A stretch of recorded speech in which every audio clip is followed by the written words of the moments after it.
बिस्मिल्लाहिर्रहमानिर्रहीम। अस्सलाम वालेकुम। मेरा नाम मकसूद अहमद है और मैं आज आपके साथ शेयर करूंगा प्यारा टॉपिक इलेक्ट्रोड पोटेंशियल और इलेक्ट्रोकेमिकल सीरीज़। ये टॉपिक इसलिए बहुत ज़रूरी है क्योंकि इलेक्ट्रोड पोटेंशियल की ज़्यादातर हमारे स्टूडेंट्स को समझ नहीं होती और इसके साथ जो इलेक्ट्रोकेमिकल सीरीज़ है उससे रिलेटेड जो multiple choice question specially entry test में आते हैं उनको सॉल्व करने में प्रॉब्लम होती है। तो ये इस डिस्कशन के बाद इंशाल्लाह आपको ज़रूर आइडिया हो जाएगा कि इलेक्ट्रोकेमिकल सीरीज़ कैसे याद करनी है, इलेक्ट्रोकेमिकल सीरीज़ से रिलेटेड क्वेश्चन कैसे सॉल्व करने हैं और इलेक्ट्रोड पोटेंशियल एक्चुअल में क्या चीज़ होती है। इलेक्ट्रोकेमिकल सीरीज़ जो है उसमें तमाम मेटल्स का इलेक्ट्रोड पोटेंशियल क्योंकि लिखा होता है, तो पहले हम इलेक्ट्रोड पोटेंशियल पे बात करते हैं। इलेक्ट्रोड पोटेंशियल को समझने के लिए सपोज कीजिए कि आपने किसी मेटल इलेक्ट्रोड को उसी के सोल्यूशन में डिप किया, मतलब फर्ज कर लीजिए कि आपने कॉपर को कॉपर सल्फेट में डिप कर दिया।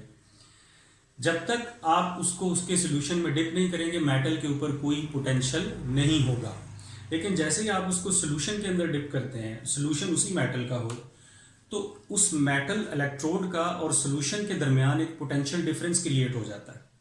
या तो metal as compare to solution positive हो जाती है या metal as compare to solution negative हो जाती है।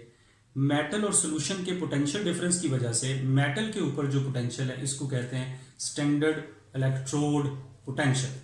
स्टैंडर्ड हम स्पेशली तब कहेंगे जब हमारे सोल्यूशन की एक्टिविटी 1 हो। सोल्यूशन की एक्टिविटी 1 होने का मतलब ये है कि सोल्यूशन के अंदर 1 मोलर कॉन्सेंट्रेशन का सोल्यूशन हो और 1 atm प्रेशर हो, तो हम इसे स्टैंडर्ड पोटेंशियल कहेंगे, इलेक्ट्रोड पोटेंशियल कहेंगे। इलेक्ट्रोड के ऊपर पोटेंशियल ऑक्सीडेशन भी हो सकता है और रिडक्शन भी हो सकता है। हमारी जो इलेक्ट्रोकेमिकल सीरीज है उसमें मेटल्स के रिडक्शन पोटेंशियल की वैल्यू दी गई है। अगर किसी मेटल का रिडक्शन पोटेंशियल ज्यादा है तो उसका ऑक्सीडेशन पोटेंशियल कम होता है। अब देखिए, एक्चुअली जब आप किसी मेटल को उसी के सोल्यूशन में डिप करते हैं तो इससे 2 प्रोसेस होते हैं, 2 ऑपोजिट प्रोसेस। एक प्रोसेस ये होता है कि वो जो मेटल है वो इलेक्ट्रॉन्स को लीव करके इलेक्ट्रोड के ऊपर सोल्यूशन के अंदर जाना शुरू हो जाती है और ये आपका प्रोसेस होता है जिसे ऑक्सीडेशन कहते हैं। अगर ये वाला प्रोसेस सिर्फ हो तो ये उससे सोल्यूशन पॉजिटिव होता जाएगा और इलेक्ट्रोड के ऊपर नेगेटिव चार्ज डिपॉजिट होता जाएगा ड्यू टू इलेक्ट्रॉन्स। तो इससे इसको कहते हैं ऑक्सीडेशन पोटेंशियल, क्योंकि इसमें इलेक्ट्रोड जो है वो इलेक्ट्रॉन्स को लीव कर रहा है, कॉपर इलेक्ट्रॉन को लीव कर रहा है और कैथोड पे इलेक्ट्रोड पे नेगेटिव चार्ज होगा, सोल्यूशन पॉजिटिव होगा। पर एट द सेम टाइम दूसरा प्रोसेस वहीं पे होता है कि सोल्यूशन के अंदर जो पॉजिटिव आयन है, कॉपर पॉजिटिव आयन या कोई भी मेटल पॉजिटिव आयन, वो इलेक्ट्रोड पे जाते हैं, वहां से इलेक्ट्रॉन्स को कैप्चर करते हैं और उसके ऊपर डिपॉजिट हो जाते हैं। At the same time reduction भी हो रही होती है। मेटल के आयन सोल्यूशन में जा रहे होते हैं, इलेक्ट्रॉन को छोड़ रहे होते हैं। At the same time solution से जो कॉपर आयन है वो मेटल पे जाते हैं और वहां से इलेक्ट्रॉन्स को कैप्चर करते हैं। ये दोनों प्रोसेस जारी होते हैं और एक स्टेज पर ये दोनों प्रोसेस इक्विलिब्रियम एस्टैब्लिश कर लेते हैं, इक्विलिब्रियम इनमें आ जाता है, यानी दोनों सेम रेट से होना शुरू हो जाते हैं। उस वक्त सोल्यूशन और इलेक्ट्रोड के पोटेंशियल में एक परमानेंट पोटेंशियल डिफरेंस क्रिएट हो जाता है, दैट इज इलेक्ट्रोड पोटेंशियल। अगर सोल्यूशन के अंदर, यानी अगर ये वाला प्रोसेस ज्यादा हुआ है तो आपका जो इलेक्ट्रोड है इस पे नेगेटिव चार्ज होगा, सोल्यूशन पॉजिटिव होगा और इसका जो ऑक्सीडेशन पोटेंशियल है वो कहलाएगा मेटल का ज्यादा होगा। लेकिन अगर दूसरा प्रोसेस ज्यादा है कि सोल्यूशन के आयन ज्यादा डिपॉजिट हुए हैं कॉपर मेटल के ऊपर, तो कॉपर जो है यानी जो मेटल इलेक्ट्रोड है वो नेट पॉजिटिव चार्ज के साथ होगी और सोल्यूशन नेट नेगेटिव चार्ज के साथ होगा। इसको स्टैंडर्ड रिडक्शन पोटेंशियल कहा जाता है। अब एक मेटल का जो एक्चुअली इलेक्ट्रोड पोटेंशियल है वो कितना है, इसको समझना, इसको कैलकुलेट करना ये मुमकिन नहीं है जब तक कि हम कोई रेफरेंस यूज नहीं करते। तो हमारी बुक में जो रेफरेंस लिखा हुआ है वो स्टैंडर्ड हाइड्रोजन इलेक्ट्रोड पोटेंशियल है, यानी हाइड्रोजन गैस को जो है वो 1 मोलर HCl सोल्यूशन से पास किया जाता है। प्लैटिनम उसमें जो है वो इलेक्ट्रोड होता है, तो उसके ऊपर जो प्लैटिनम के ऊपर जो हाइड्रोजन की वजह से चार्ज होता है या जो पोटेंशियल होता है उसको स्टैंडर्ड हाइड्रोजन पोटेंशियल कहते हैं। हाइड्रोजन का जो पोटेंशियल है उसको हमने 0 कंसिडर किया हुआ है और तमाम मेटल्स को 1 बाय 1, तमाम जो हमारे एलिमेंट्स हैं जितने भी इलेक्ट्रोकेमिकल सीरीज में लिखे हुए हैं, हम उनका पोटेंशियल जो है वो हाइड्रोजन के साथ कंपेयर करके फाइंड करते हैं। हाइड्रोजन हमें बताएगा कि किस एलिमेंट के पास इलेक्ट्रॉन लूज करने की एबिलिटी यानी ऑक्सीडेशन पोटेंशियल ज्यादा होगा और किस एलिमेंट के पास इलेक्ट्रॉन गेन करने की एबिलिटी यानी रिडक्शन पोटेंशियल ज्यादा होगा। तो ये electrochemical series with respect to hydrogen है। इसमें हाइड्रोजन से ऊपर जो एलिमेंट्स लिखे हुए हैं उनका ऑक्सीडेशन पोटेंशियल हाइड्रोजन से ज्यादा है, रिडक्शन पोटेंशियल हाइड्रोजन से कम है। लेकिन हाइड्रोजन से नीचे जो एलिमेंट्स लिखे हुए हैं इनका रिडक्शन पोटेंशियल हाइड्रोजन से ज्यादा है, ऑक्सीडेशन पोटेंशियल हाइड्रोजन से कम है। तो इलेक्ट्रोकेमिकल सीरीज हमने एक एलिमेंट की सीरीज बनाई है along with their reduction potential with respect to standard hydrogen electrode as a reference. तो इसको हम कहते हैं इलेक्ट्रोकेमिकल सीरीज। ये बात मैं आपको बता दूं कि ये इलेक्ट्रोकेमिकल सीरीज जो मैंने यहाँ पे लिखी हुई है ये इलेक्ट्रोकेमिकल सीरीज पंजाब की टेक्स्ट बुक से है, क्योंकि हमारे जो मेन टेस्ट होते हैं एमडी कैट का टेस्ट हो गया, यूईटी का टेस्ट हो गया, ये टेस्ट पंजाब की टेक्स्ट बुक से होते हैं। तो उससे ये जो इलेक्ट्रोकेमिकल सीरीज है उस बुक से लिखी गई। लेकिन बाकी तमाम बुक्स में भी कोई थोड़ा बहुत डिफरेंस के साथ ऑलमोस्ट सेम है। तो ये सब के लिए आप जो है वो कह सकते हैं कि सब लोग इसको कर सकते हैं। अब हमें इसको याद करना है। इलेक्ट्रोकेमिकल सीरीज से रिलेटेड क्वेश्चन सॉल्व करने के लिए इस सीरीज का याद होना एंट्री टेस्ट के स्टूडेंट के लिए स्पेशली बहुत जरूरी है। किसी भी तरह आप इसको याद कर सकते हैं, लेकिन हमने जो कोशिश की है वो यहाँ पे वो बड़ी सिंपल है कि आपने 3 सिंपल से सेंटेंस उर्दू के याद करने हैं। जब आप वो 3 सेंटेंस याद कर लेंगे, आपके जहन में बैठ जाएंगे, तो इलेक्ट्रोकेमिकल सीरीज आपको ऑटोमेटिकली याद हो जाएगी। इनमें हर सेंटेंस का आप उसको रोमन में लिखेंगे तो जो पहला वर्ड होगा वो उस एलिमेंट को रिप्रेजेंट करेगा जो कि इलेक्ट्रोकेमिकल सीरीज का जो एलिमेंट। इनके जो रिडक्शन पोटेंशियल की वैल्यू है वो याद करने की जरूरत नहीं होती, उसको याद किए बगैर ही हम इसके एमसीक्यूज को सॉल्व कर सकते हैं जो हमारे टेस्ट में आते हैं। अच्छा, पहला जो सेंटेंस है वो लिथियम से लेके क्रोमियम तक होगा। Lithium, potassium, calcium, sodium, magnesium, aluminium, zinc और क्रोमियम, ये एलिमेंट्स हैं। इनसे रिलेटेड एक सिंपल सा सेंटेंस है उर्दू का, वो याद रखिए, ये एलिमेंट्स याद हो जाएंगे। उस सेंटेंस के बारे में मैं आपको बताऊं कि आज से कुछ अर्सा पहले एक ऑस्ट्रेलियन क्रिकेट टीम में एक प्लेयर हुआ करता था, बॉलर हुआ करता था, ब्रैट ली। बहुत अच्छा बॉलर था, कैप्टन नहीं था लेकिन अच्छा बॉलर था। तो उस से रिलेटेड मैंने ये सेंटेंस आपके सामने लिखा है। मैंने लिखा है कि ली कोई कैप्टन नहीं मगर ऑस्ट्रेलियन जबरदस्त क्रिकेटर है। ली कोई कैप्टन नहीं मगर ऑस्ट्रेलियन जबरदस्त क्रिकेटर है। इसमें जो आखिरी वर्ड है हमने लिखा है, ये वर्ड एक्स्ट्रा है, ये किसी एलिमेंट के साथ मैच नहीं करेगा। बाकी एलिमेंट लिथियम के लिए है, कोई आप लिखेंगे तो पोटेशियम के लिए, कैप्टन नहीं, इस तरह तमाम एलिमेंट्स को आप इजीली अंडरस्टैंड कर सकते हैं। दूसरा जो सेंटेंस है वो आयरन +2 से लेके हाइड्रोजन तक है। एक बात और जहन में रखिए कि आयरन +2 हाइड्रोजन से पहले आती है इलेक्ट्रोकेमिकल सीरीज में अगर हम रिडक्शन पोटेंशियल लिखें, और आयरन +3 हाइड्रोजन के बाद आती है अगर हम रिडक्शन पोटेंशियल की वैल्यू लिखें। ऑक्सीडेशन पोटेंशियल के रिस्पेक्ट से लिखें तो ये सीरीज क्योंकि ऑपोजिट हो जाएगी तो उसको हम ऑपोजिट कंसिडर करेंगे। आयरन +2 से लेके हाइड्रोजन तक ये कैसे याद करना है, इसमें बहुत आसान सा सेंटेंस है। फेमस कॉमेडियन निहाल सिंह पंजाबी है। फेमस आयरन के लिए, कॉमेडियन CD के लिए, निहाल NI के लिए, सिंह टिन के लिए और पंजाबी है लेड और हाइड्रोजन। फेमस कॉमेडियन निहाल सिंह पंजाबी। तीसरा सेंटेंस कॉपर +2 से लेके फ्लोरीन तक होगा। इस सेंटेंस के बारे में मैं आपको बता दूं कि कबड्डी जो गेम है इसका जो टूर्नामेंट है ये 2-3 दिन के अंदर अंदर आप इजीली करवा सकते हैं, क्योंकि छोटे छोटे टाइम के मैचेस होते हैं, तो 2-3 दिन में इसका टूर्नामेंट हो सकता है। उससे रिलेटेड हमने इसको सेंटेंस को बनाया कि कबड्डी कप, कॉपर +2 पहले आएगा, कॉपर +1 बाद में आएगा। कबड्डी कप इन आयोडीन के लिए। फेमस सिटी, ये फेमस सिटी आपने एक ही कंसिडर करना है। यहाँ पे जो फेमस आया है ये आयरन +3 के लिए। फेमस सिटी, सिटी किसी वर्ड से मैच नहीं करेगा, फेमस सिटी को एक ही चीज कंसिडर कीजिएगा। कबड्डी कप इन फेमस सिटी आगरा, इंडिया का जो सिटी है, होगा ब्रोज कल और फ्राइडे। कबड्डी कप इन फेमस सिटी आगरा होगा ब्रोज कल और फ्राइडे। अब देखिए, आगरा AG के लिए है, होगा HG के लिए है, ब्रोज ब्रोमीन के लिए है, कल क्लोरीन के लिए है, और आप लिखेंगे AUR तो ये गोल्ड का सिंबल होगा AU, और फ्राइडे फ्लोरीन के लिए। 3 सेंटेंस, बहुत सिंपल सेंटेंस, और इलेक्ट्रोकेमिकल सीरीज आपको याद हो जाएगी। पहला क्या है, ली कोई कैप्टन नहीं मगर ऑस्ट्रेलियन जबरदस्त क्रिकेटर है। दूसरा, फेमस कॉमेडियन निहाल सिंह पंजाबी है। तीसरा, कबड्डी कप इन फेमस सिटी आगरा होगा ब्रोज कल और फ्राइडे। ये 3 सेंटेंस ध्यान में रखिए। इलेक्ट्रोकेमिकल सीरीज याद होगी, आपका मेजर काम हो गया। अब इसको अप्लाई कैसे करना है उसके लिए ये कुछ रिलेशंस जो हैं ये जहन में रखिए। इलेक्ट्रोकेमिकल सीरीज में कुछ बातें डाउनवर्ड, अगर आप इस सीरीज की बात करें फ्रॉम टॉप टू बॉटम, कुछ बातें इंक्रीज होती हैं, कुछ डिक्रीज होती हैं। अगर आप एक ही चीज को याद कर लेंगे तो उसका ऑपोजिट डेफिनेटली इंक्रीज होगा, उसका ऑपोजिट हो जाएगा। अगर एक चीज इंक्रीज हो रही है तो दूसरी डिक्रीज होगी, लेकिन हर चीज को समझना जरूरी है कि इसका मतलब क्या है और इससे रिलेटेड क्वेश्चन किस तरह से आता है। तो देखिए इसमें इंक्रीज क्या होगा, ये डाउनवर्ड की बात होगी from top to bottom. Electrochemical series में रिडक्शन पोटेंशियल की वैल्यू इंक्रीज होगी। इसका मतलब ये हुआ कि हर नीचे वाले एलिमेंट का रिडक्शन पोटेंशियल ऊपर वाले से ज्यादा है।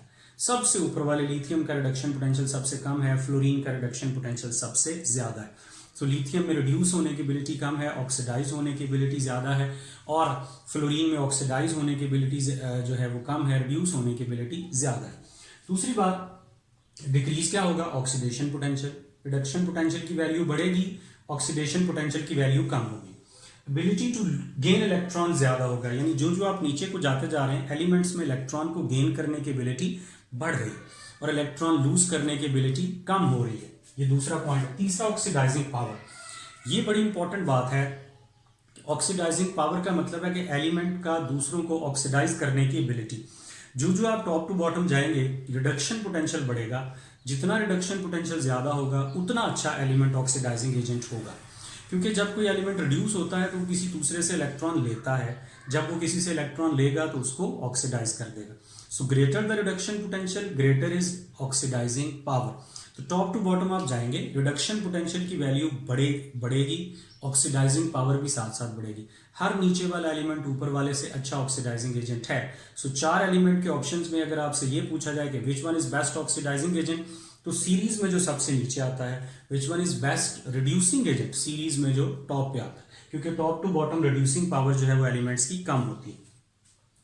Activity of non metals increase होगी। इस इलेक्ट्रोकेमिकल सीरीज में 4 हैलोजेंस भी लिखी गई हैं। फ्लोरीन है, ब्रोमीन है, क्लोरीन है और आयोडीन है। सॉरी, आयोडीन, ब्रोमीन, क्लोरीन और फ्लोरीन, ये 4 हैलोजेंस भी मौजूद है। तो ये नॉन मेटल्स हैं। नॉन मेटल्स का जो ऑर्डर है, जो रिएक्टिविटी का, वो टॉप टू बॉटम इस सीरीज की बात कर रहा हूँ। ग्रुप 7 में नहीं आपने जाना, ग्रुप 7 में तो फ्लोरीन टॉप पे है, तो इस सीरीज में आयोडीन पहले है, फ्लोरीन एंड पे है। तो टॉप टू बॉटम जो एक्टिविटी है वो कम होगी, sorry activity of non metal जो है वो इंक्रीज होगी। इसका मतलब फ्लोरीन की रिएक्टिविटी सबसे ज्यादा हैलोजेंस में से, क्लोरीन की ब्रोमीन और आयोडीन से ज्यादा है, ब्रोमीन की आयोडीन से ज्यादा है। सो फ्लोरीन बाकी तमाम एलिमेंट्स को, बाकी तमाम हैलोजेंस को उनके किसी भी सोल्यूशन से रिप्लेस कर सकेगा, और जो क्लोरीन है वो फ्लोरीन को नहीं कर सकेगा, बाकी आयोडीन और ब्रोमीन को कर सकेगा। ये एक बात बड़ी इंपॉर्टेंट है, बहुत ज्यादा एमसीक्यूज में पूछी जाती है। Activity of metals top to bottom decrease होगी। सबसे ज्यादा एक्टिव मेटल लिथियम है, फिर पोटेशियम है, फिर कैल्शियम है, सोडियम है एंड सो ऑन, यानी एक्टिविटी टॉप टू बॉटम कम होगी। अगर 4 ऑप्शन में पूछा जाए which of the following metal have is more reactive या मोर एक्टिव, जो सीरीज में टॉप पे आएगी। Every upper metal is more reactive than lower. So ऊपर वाली मेटल नीचे वाली मेटल्स को उनके सोल्यूशन से डिस्प्लेस कर सकती है। Oxidation potential top to bottom, oxidation potential की वैल्यू कम होगी, रिडक्शन पोटेंशियल की वैल्यू बढ़ेगी। सो मेटल्स का जैसे जैसे रिडक्शन पोटेंशियल बढ़ेगा वैसे वैसे उनमें इलेक्ट्रॉन लूज करने की एबिलिटी कम होगी और एक्टिविटी भी उनकी साथ साथ कम होगी। इलेक्ट्रॉन लूज मेटल के लिए करना मुश्किल होगा तो मेटल की रिएक्टिविटी कम हो जाएगी। इस तरह से मेटल एक्टिव कौन सी होंगी, जो ऊपर है सीरीज में, और लेस रिएक्टिव कौन सी होंगी, जो नीचे। ठीक है, तो 4 ऑप्शन में कौन सी मेटल बाकी तमाम को उनके सोल्यूशन से डिस्प्लेस कर सकती है, जो सीरीज में टॉप पे आएगी। ये बात मैंने यहां पे मेंशन भी की है कि every upper metal can displace lower metals from their solutions.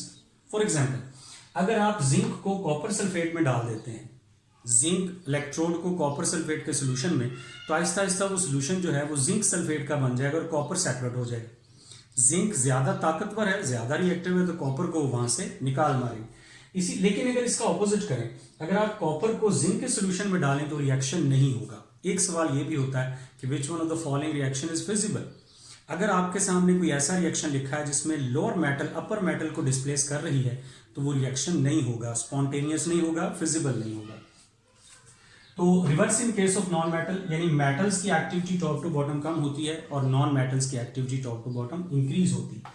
Metals above hydrogen can displace H2 from water and dilute acid. जो मेटल्स इसमें हाइड्रोजन से ऊपर हैं वो किसी ना किसी तरह स्टीम से, कोल्ड वाटर से, डाइल्यूट HCl से रिएक्शन करके हाइड्रोजन गैस लिबरेट कर सकती है। इनमें यह है कि जो टॉप पे कुछ मेटल्स हैं उनको हम हाईली रिएक्टिव मेटल्स कहते हैं, वो कोल्ड वाटर के साथ भी रिएक्शन करती हैं, और जो उसके बाद मॉडरेट रिएक्टिविटी, इंटरमीडिएट रिएक्टिविटी, तो टॉप टू बॉटम रिएक्टिविटी कम हो रही है, रिएक्शन होना मुश्किल होता जा रहा है। लेकिन जो मेटल्स हाइड्रोजन से ऊपर हैं वो हाइड्रोजन गैस प्रोड्यूस कर सकती हैं। अगर किसी मेटल के रिएक्शन में हाइड्रोजन प्रोडक्ट में लिखी हुई है तो ज़रूरी है कि वो मेटल इलेक्ट्रोकेमिकल सीरीज में हाइड्रोजन से पहले आती हो। अगर किसी रिएक्शन में हाइड्रोजन प्रोडक्ट में लिखी हुई है तो वो मेटल हाइड्रोजन से ऊपर होनी चाहिए। अगर हाइड्रोजन से नीचे वाली मेटल है और प्रोडक्ट में हाइड्रोजन गैस लिखी हुई है तो वो रिएक्शन फिजिबल नहीं है।